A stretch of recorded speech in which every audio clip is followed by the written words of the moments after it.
I like saying no. It lowers their enthusiasm. Hi everyone, welcome to Priority Holder, and today we're playing Jeskai, Chalice, Control, and the Timeless format.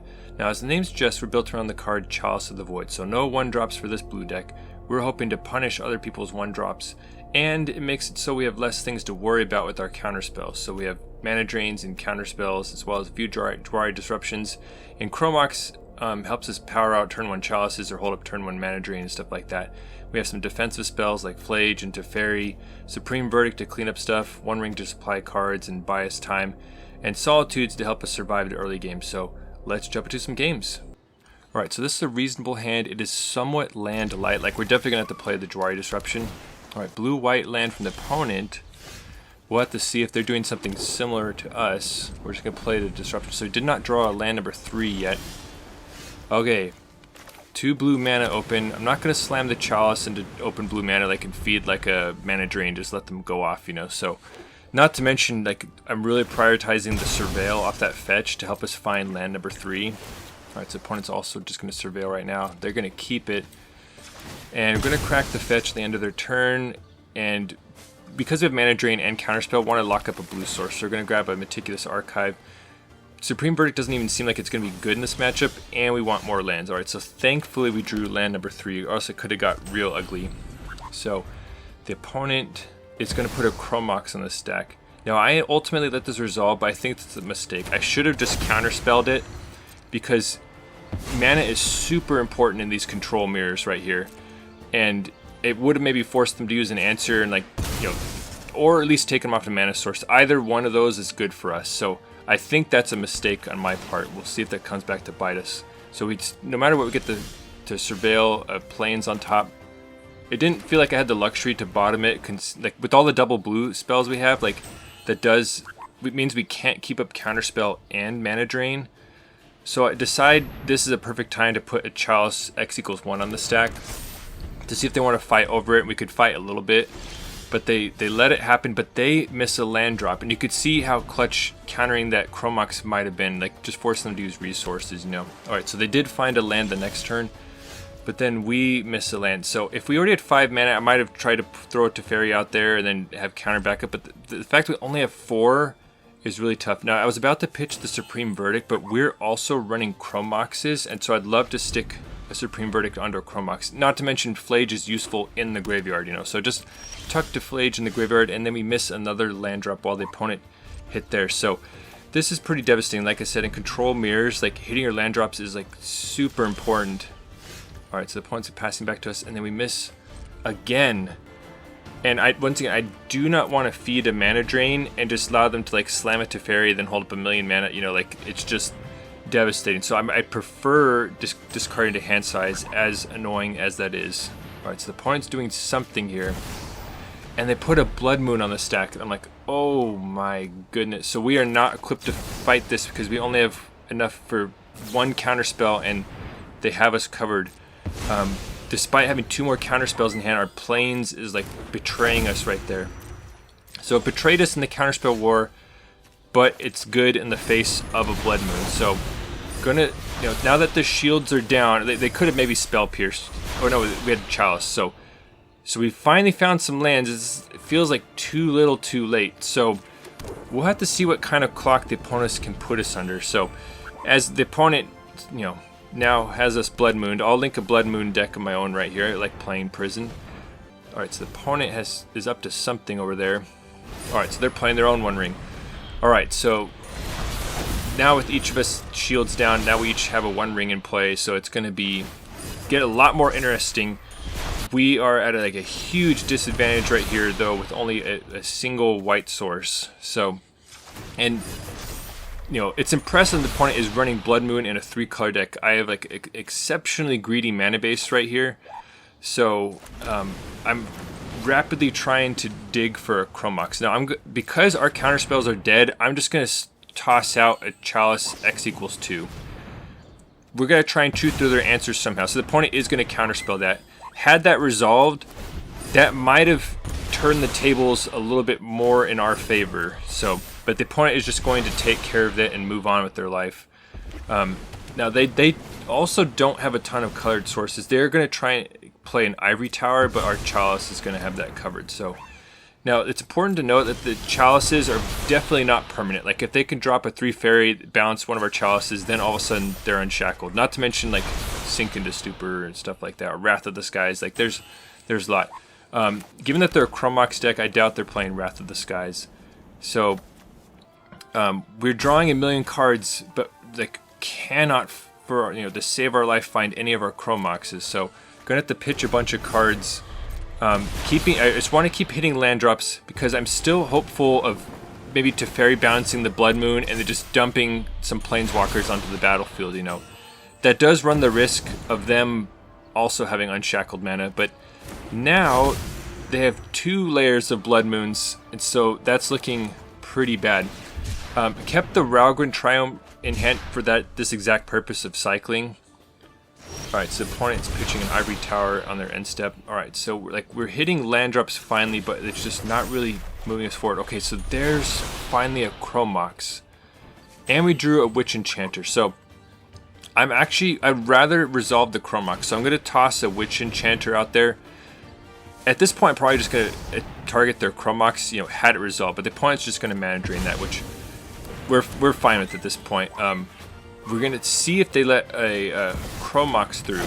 Okay, so they don't have double blue up anymore. So this is big time. Now we finally have a source of blue mana.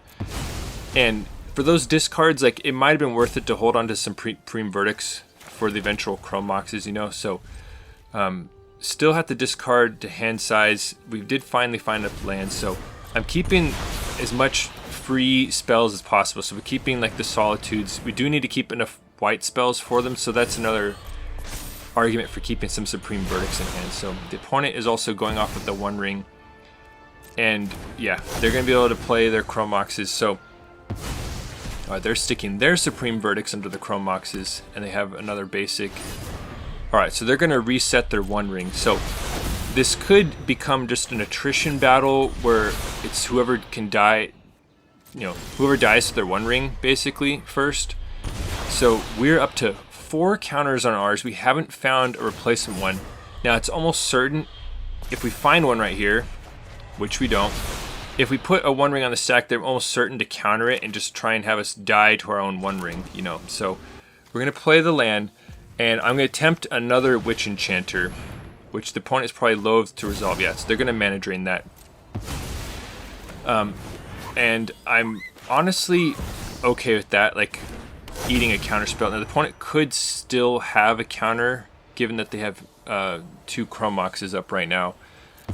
Alright, so I'm going to tuck a Teferi under there and attempt to play a Teferi Time Raveler, which is a very dangerous card in the control. Like, it's just devastating. It basically shuts down all counter magic. It's just super, super strong. Plus, I can disrupt their Chrome Moxes, So we burned through a couple counter spells. Now, our ring is already up to 5 counters on it. Alright, they're cycling their Raugrin Triome. So, gotta love these control mirrors. Alright, so going to discard a counter spell.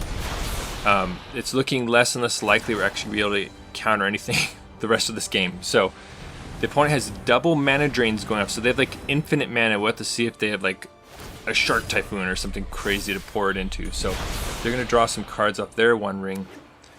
And given our life total, alright, so Teferi is pretty bad news. We'll have to see if they attack any of our permanents. No, they're just going to draw. We need to move quickly.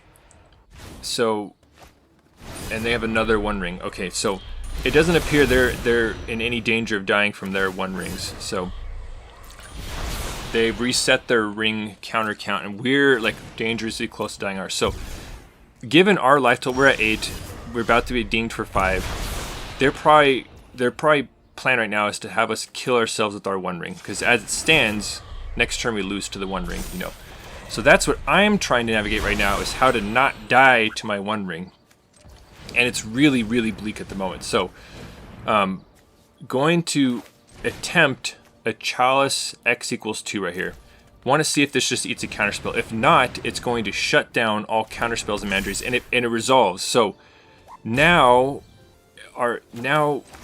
it's, and they could have like Sink into Stupor or 3 mana counterspell, but it seems relatively safe right now. So what I'm going to do is play a Phlage right here. The opponent has ring protection, so we're going to shoot Teferi. And you see that I've toggled on full control. That's because with Phlage still on the battlefield, I'm going to pitch cast a Solitude.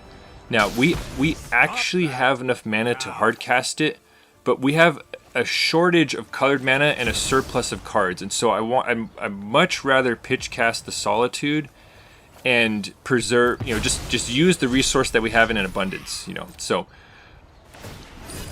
all right, so the opponent's going to draw with the One Ring, and I'm like praying they don't have a counter for this because this is going to give us a ton of life right here. So they are going to attempt to counter, but it gets eaten by our Chalice X equals 2. So we managed to thwart that. Solitude is entering, and it's going to exile Phlage and going to gain us a chunk of life right here. So that is really clutch. Once again, didn't hard cast Solitude on purpose because I wanted to just use cards in hand. Now we finally have enough to escape a Phlage from the graveyard.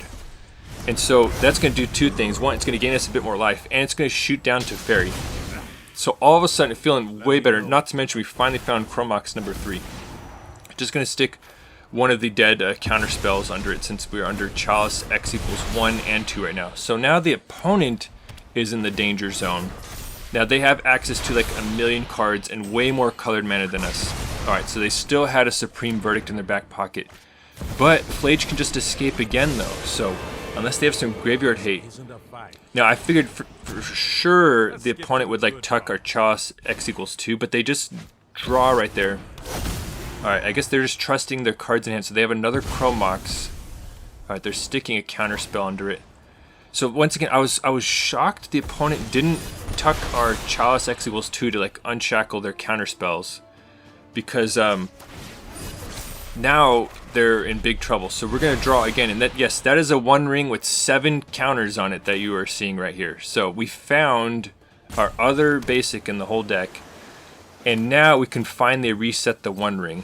So I'm going to put a One Ring on the stack, keep the new one, not going to draw with it right now. Now what do we do? So we have a little bit of card mana. I'm just going to play a Phlage from hand. So at first I'm like, alright, I'm going to shoot the Teferi, but then I'm like, wait a second. They're at 11 with an active ring and presumably can't counter anything right now. I could tell by the way the priority was passing that it seemed that way. So I'm just sending all the damage upstairs, so we're going to escape Phlage again, and then go upstairs, and it's going to make them have to navigate their own ring. They've already burned through multiple rings already, so trying to figure out what to do right here, and decide just to reduce their options even more. I'm going to sink into the Stupor their Teferi. That way it's harder for them to navigate their own One Ring. Like they can like deal with it with their own Teferi, but now we're just gonna try and tie up their mana because they have to deal with Phlage and their own One Ring. All right, so they're gonna Deafening Clarion. So the opponent is really kitted for like preying on like creature decks with like all the Supreme Verdicts and multiple Deafening Clarions. So Phlage is gonna bite the dust, but we can just keep escaping it. We have like a million cards in our graveyard, so. So the opponent's in big trouble here because they can save their ring, but then they're still dead to Phlage. And so despite all odds, under a Blood Moon, we managed to win the Control Mirror. So that was an incredible game. And just like that, we're in the next game getting Thoughtseize. So if you enjoy control battles, please power sync the like button. So the opponent is very ponderous about what to take. I think that was a good choice. It takes a mana source from us.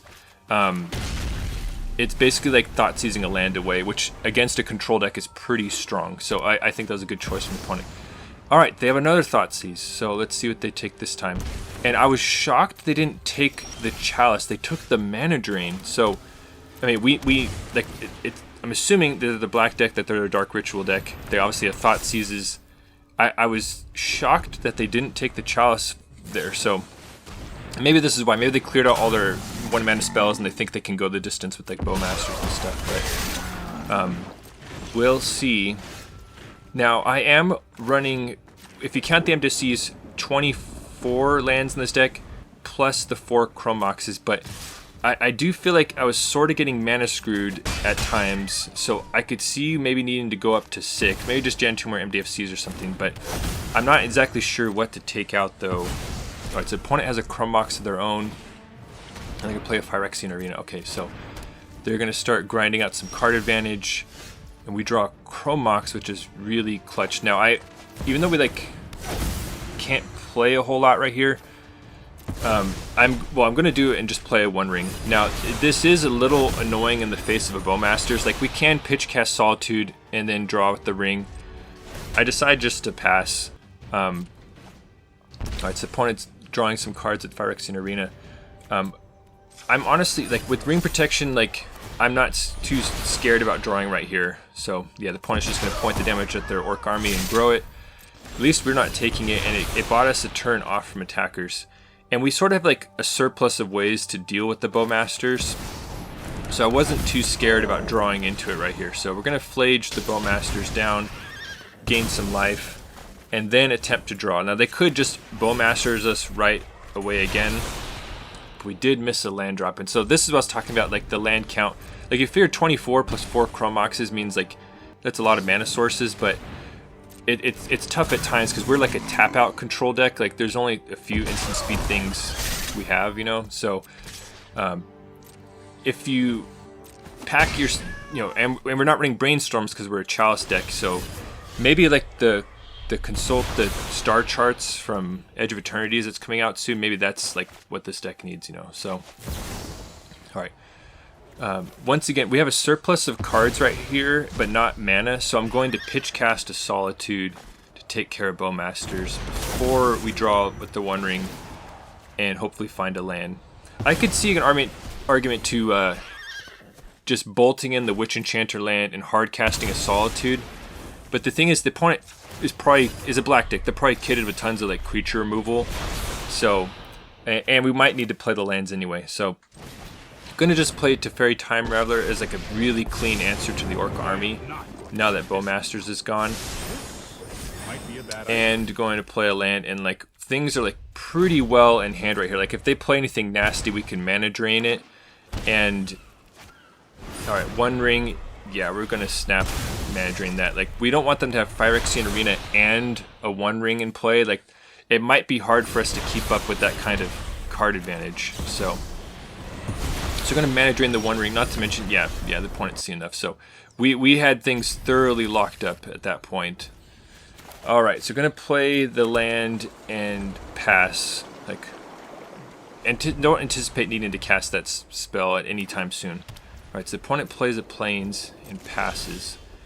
Now, I had sort of the soul read here of like, because I've been playing a bunch of Mana Tithe and like testing it out, and so I was like, dude, what if they have like a Mana Tithe right here? Like, this doesn't feel like a typical energy opening. They don't usually have that many basics, you know. So I slammed the Chalice anyway, right into a Mana Tithe, despite sort of having like a spider sense that that's what was going to happen.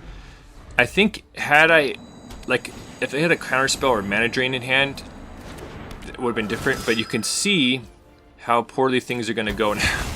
So White Orchid Phantom when our shields are down, and we saw in the Blood Moon matchup, this is a very greedy mana base, and so White Orchid Phantom is going to hunt down our red source. So now we have like a couple Phlages in hand, but we can't shoot the White Orchid Phantom.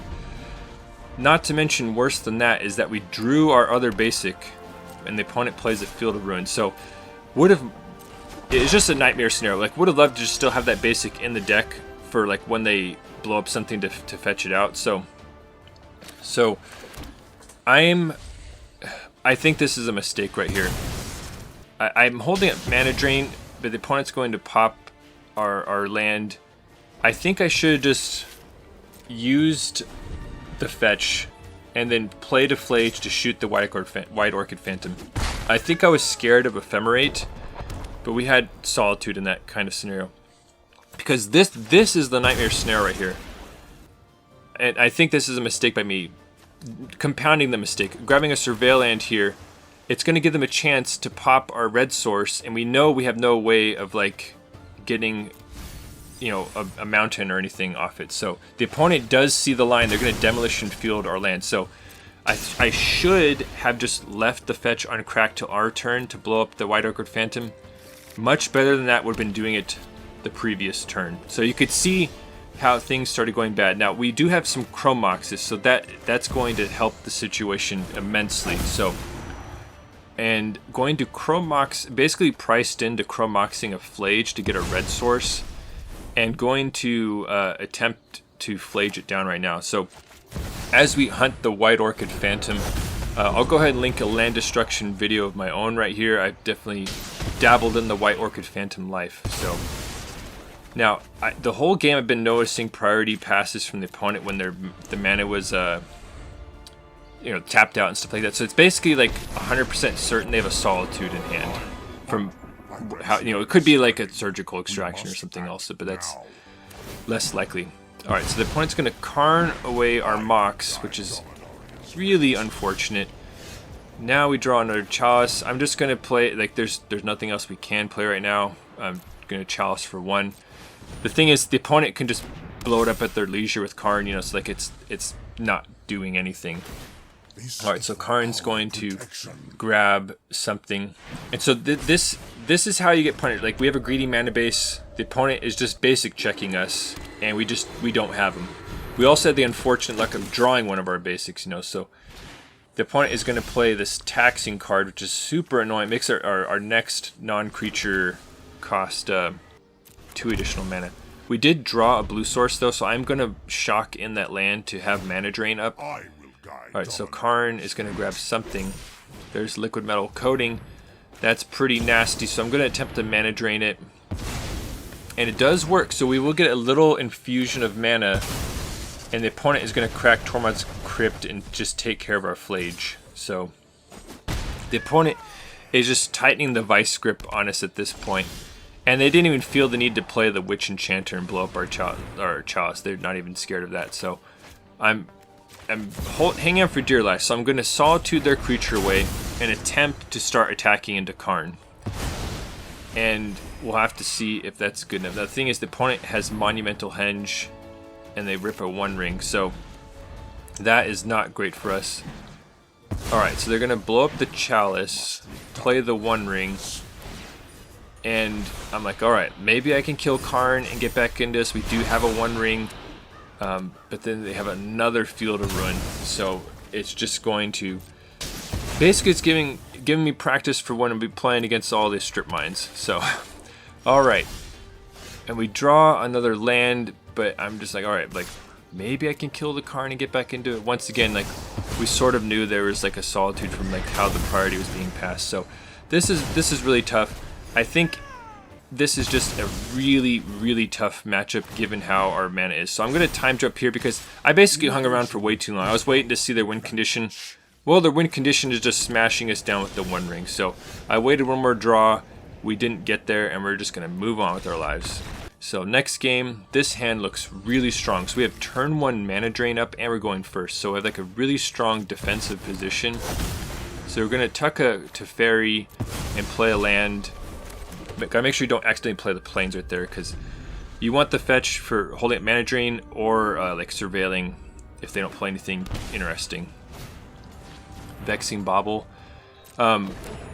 Actually don't really care about that, though I do respect the hustle from the opponent of fighting the combo decks. So this is a mistake right here. I'm like considering my options, and like I'm thinking I'm grabbing the Surveil land, but I accidentally grabbed the Steam Vents. And you could see me hesitate for a second there, like, oh, dang it, like, that was supposed to be a Surveil land. Now, to be fair, like, we weren't punished that much because I would have kept the Supreme Verdict on top against what is presumably an energy deck, you know? I'm just going to bounce the Vexing Bauble just to set them behind a bit. And you see me pass, like, we do have a Chrome Mox in hand. Like, there is an argument to playing it before Vexing Bauble locks it out. So... Alright, the opponent's just going to not mess around. They're just going to Static Prison the Teferi and play a Ragavan. So we sort of lucked out because we still can play our Chrome Mox since the opponent did not play the Vexing Bauble. And they probably immediately realized it's not very strong in this matchup. So that's a good read from the opponent, but we did have a Chrome Mox. And at this point, I don't think I can trust them to not play it again, so just going to get the Chrome Mox into the battlefield. Going to tuck a Mana Drain. As strong as that is, like, we're just going to wreck them with the combination of Supreme Verdict and Phlage. Like, both of them are going to be, like, really strong. And we have an active One Ring, you know, so. Alright, so the opponent is going to play an Amped Raptor. And I almost missed it at first, but if you were looking closely, they exiled a One Ring. So, as powerful a card advantage that is, like, it is sort of a non-bow with Amped Raptor at times. Like, if you don't have enough energy, you know, like, you'll spin into, like, high mana value stuff and not be able to, you know, basically cascade for free. So going to activate the One Ring. Didn't find any lands, which is sort of annoying, but we found another Supreme Verdict. So we're gonna wipe things away right now, and we're gonna get a bunch of fresh cards next turn off the One Ring. And our life total is like exceptionally high right now. The opponent has us under no pressure. So all right, they're gonna play their own One Ring. We'll see if they can leverage it as well as we can. So we fall to 14 and going to activate the ring, see what we can find. Alright, so we find a Supreme Verdict and a Jwari Disruption. So the question is, do we slam like a Phlage? I decided just to wait. Like, just seems like in no hurry to like go shields down. Like, it seems better just to hold up multiple counters, especially because the opponent has access to a ton of stuff with the One Ring in play. Alright, so they're gonna dash a Ragavan. I mostly don't want them, like, I don't want the damage, but I also don't want them getting treasures from it. So we're just gonna counter Ragavan right there. And they have a backup Ragavan the dash, and we're just going to snipe it with Jwari Disruption. So that's super clutch. So now we can still surveil with our fetch land.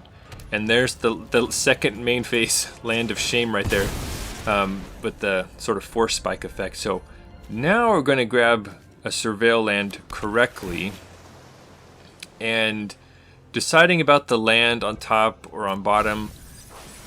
And yeah, I'm just going to bottom it. Like, it seems like we have a ton of things, good things going on. So we're going to activate the One Ring again, and now things are looking ugly for them because we can Phlage them, and so their ring starts getting super dangerous for them. And we can Teferi bounce.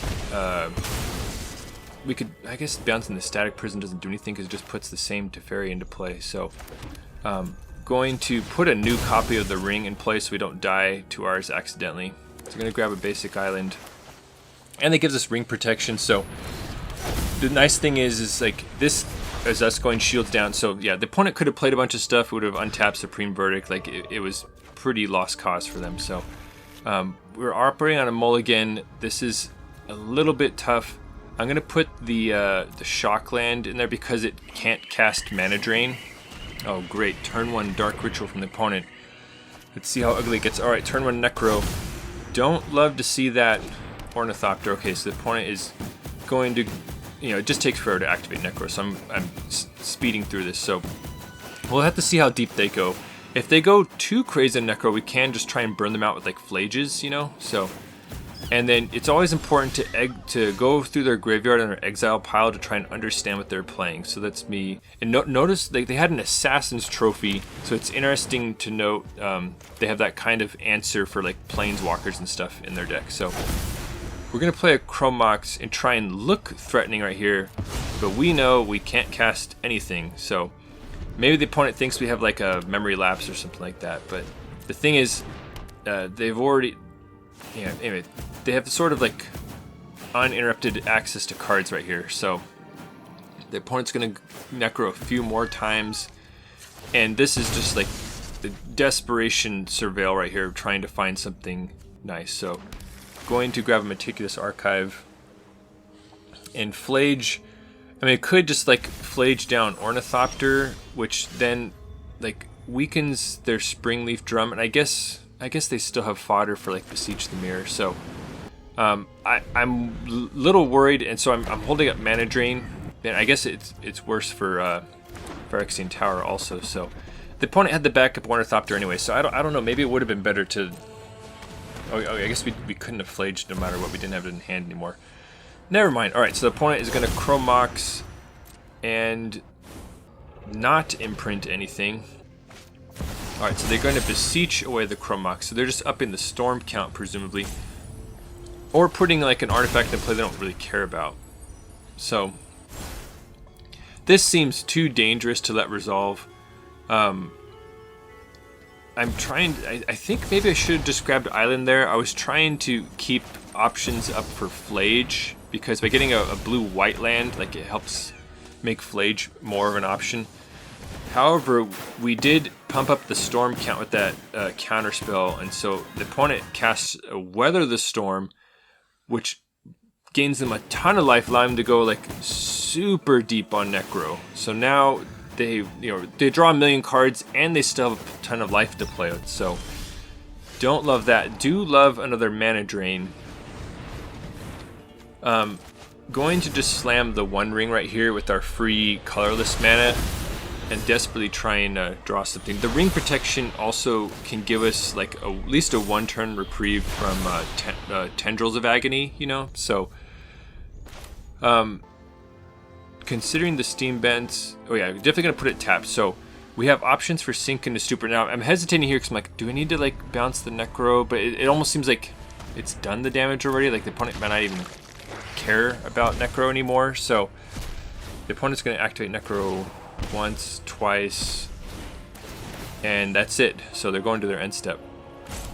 So it's at this point, this feels like too little too late, but I'm just going to bounce the Necro to their hand so that they, at a minimum, have to discard it to hand size, you know, or replay it next turn, and the opponent just ends up discarding it. So, I mean, that felt like, you know, not super great, you know, but I felt like I had to do something to try and set them back. Maybe it was, but the problem is they have tons of mana. They have the Phyrexian Tower, they have Springleaf Drum, and any of these little things you bounce to their hand can just increase the storm count. So that's why I decided to bounce Necro. So Grief right here is really, really tough. Now you'll note that our basic planes right there is denying us Sink into Stupor at the moment. So this is pretty depressing. So the opponent is gonna, you know, they managed to stack their hand perfectly with how many times they Necro. So they're gonna take away our Sink into Stupor, and we could have tried to Jwari Disruption, but it just seemed pointless at that point. So, all right, so they're gonna generate some mana, and they play a Song of Creation, and I think this is the opponent baiting me into using this right here, because they can obviously play it. I think it would have been better to just straight up not play Jwari Disruption, because I added to the storm count for them, and so now they just play a couple things and they fire off a Tendrils. Now maybe we were just dead no matter what, but it turns out that my spell ended up being lethal, so that sucked. But we're on to the next game.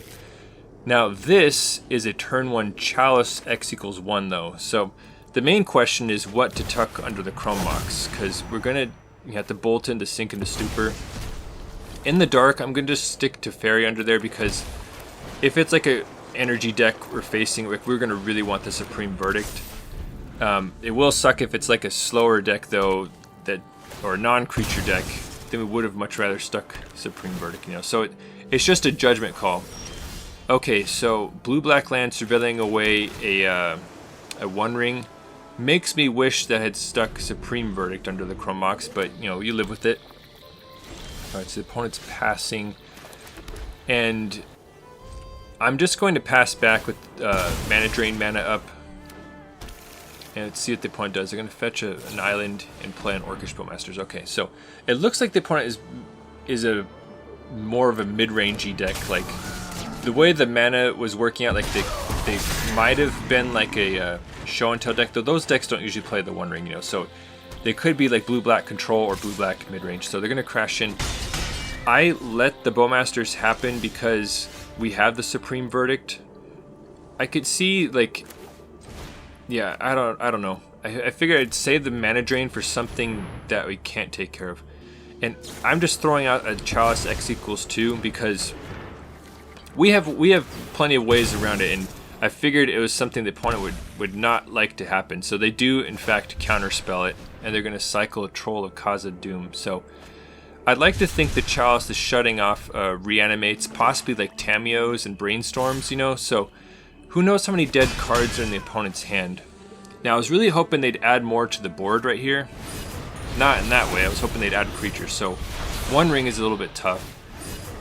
Because I wanted to scoop up more things with the Supreme Verdict. So now, we did miss a land drop, so I actually spent some time, I actually tried to like Google right here, like what would happen if you Teferi -3 of Bowmasters. I was trying to figure out if you'd still get dinged by the Bowmaster's trigger, but it is gone, and so it doesn't get another trigger. So that is very nice.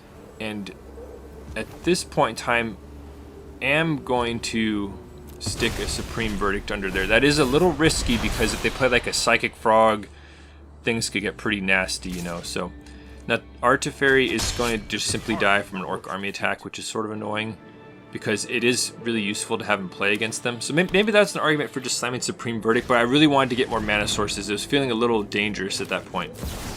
The opponent fires off a Stock Up.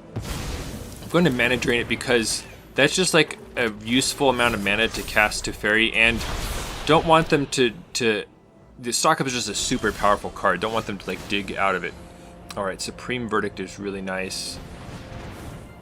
So I'm gonna slam Teferi here. Like this could just run right into like a mana drain, but like it's not really gonna get better for us without doing anything.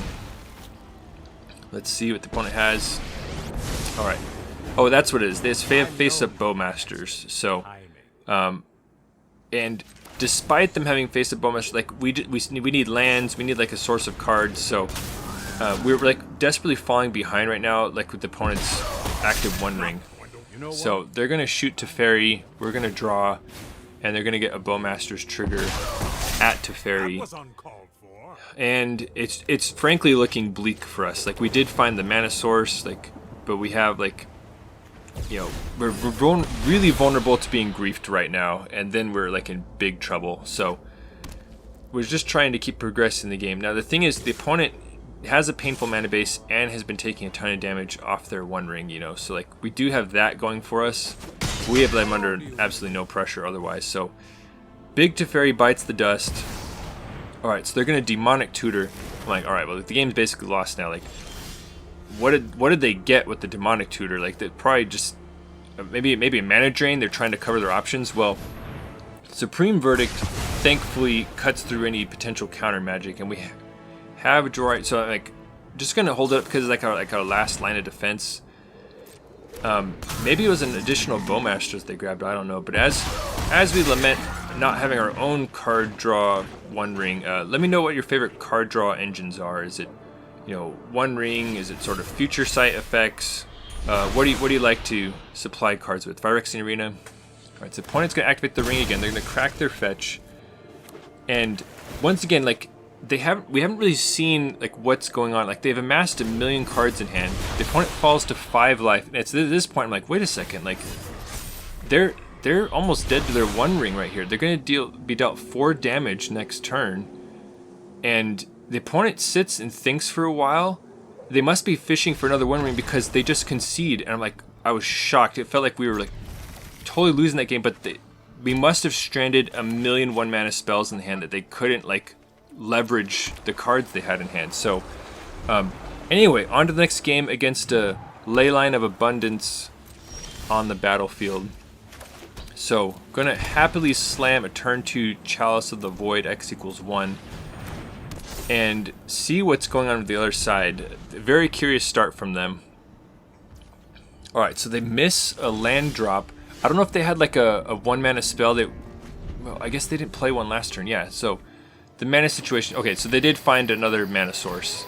Alright, so they're going to play Paradise Druid, and we're going to snap off the mana drain. We're out of mana ourselves, and like this is going to be super useful to play some spells. So going to mana drain the Paradise Druid. Not to mention it has hexproof, so we can't like deal with it once it's in play. So at least with the Teferi, you know, we can always Supreme Verdict it. So going to Teferi Time Raveler bounce their enchantment and go ahead and pass the turn. So a fetch land's super clutch there, so we could try and surveil into another mana source. So the opponent is going to play another Paradise Druid and going to crack the land right here. and lock up a red source. They're going to get the Thundering Falls, Surveil land, and really, and I thought about this for a while because like it would be nice to get an untapped land, but I think it's, you know, because we can't like bounce the Paradise Druid. No, I am not. But I figured, you know, like this is like a beggars can't be choosers situation. Like, even though it's a tap land, gotta just keep it. Mana Drain seems like it's gonna be pretty nice. The question is, do we just like Phlage them going upstairs, or do we play like a new Teferi and uptick it, and decide like I want to keep the Phlage because they're obviously some sort of creature deck. So I'm gonna keep the Phlage in hand, play a new Teferi that won't just die to a Paradise Druid attack. So I'm just gonna play a new Teferi, uptick it, and if they attack it, then we can like bounce it, you know, so like it puts them in a tough spot. And the opponent plays a Kinnan Bonder Prodigy, and then it becomes clear what's going on. So I've actually played a deck like this in Timeless quite a long time ago. So they're gonna attempt to Delighted Halfling, but gets eaten by Chalice, and they pass to us. So I'll go ahead and link it right here. I played like a Devotion deck helmed by Kinnan. So we're just going to Supreme Verdict, set him back to the Stone Ages, and then Teferi minus, because we're still needing lands, so I'm just going to minus targeting nothing just to try and find a mana source. Alright, the opponent found a third land. They can play Champion of Lambholt, which is not very threatening at all. So we're going to uptick Teferi, and I'll protect you. I decide, you know, we're still missing land drops, so I'm actually going to play another Teferi to bounce their champion, and the opponent has seen enough. Well, that was super fun. You can see how versatile this deck is. Like, there's some really nasty situations you're able to come back from and like navigate, you know, opposing one rings and stuff like that. So very fun, and it's nice to be able to power Supreme Verdicts through when you know like they have mana drain, mana up and stuff. So Phlage is like an all-star in this deck, really good at just helping buy you time, like helixing stuff, like can just close things out, and like it's like our main win condition, so that's really good. And I just really like the configuration.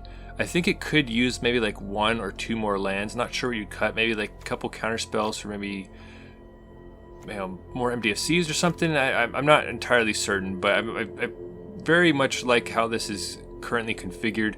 This originally started actually as an inevitable defeat deck. I was trying to really go all in on like they can't be countered and like helix stuff, and I've done that in like a different video before. I'll go ahead and link it. Not quite the same style, but ultimately decided like it's just not worth dipping into another color of mana for this effect. Though if you did try and go that route, like you could also rock some Leyline Bindings, maybe Yorion Companion to stuff some more cards in there. I don't know, it could be something to that. This deck maybe could use something like Dig Through Time to help us like at instant speed refuel, like hold up counter spells and stuff like that. And the mana base is like really tough, like trying to get all the colors. Like we're trying to escape Phlages, trying to cast Supreme Verdicts, try and hold up mana drains. So I didn't end up including Mystic Sanctuary, but that's like obviously a strong card as well. So, but yeah, that's the deck. Thanks for watching the video. I hope you enjoyed it. And if you want to see even more nonsense, please consider subscribing. And if you're already subscribed, thank you for your support. Your engagement with the channel helps me know what the people want. Thank you.